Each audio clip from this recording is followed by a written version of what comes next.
আমি একটু দই দিলাম, চিকেন যেইভাবে করা হয় করে নিয়েছি। ওর কেওড়ার জল দিলাম, গোলাপ জল দিলাম। বিরিয়ানি বানাচ্ছি, বিরিয়ানি এবার ভাতটাকে দিয়ে দেবো।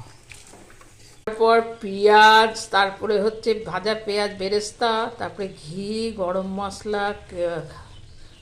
মশলা, কেওড়ার জল, গোলাপ জল সব দিয়ে দিয়েছি একেবারে।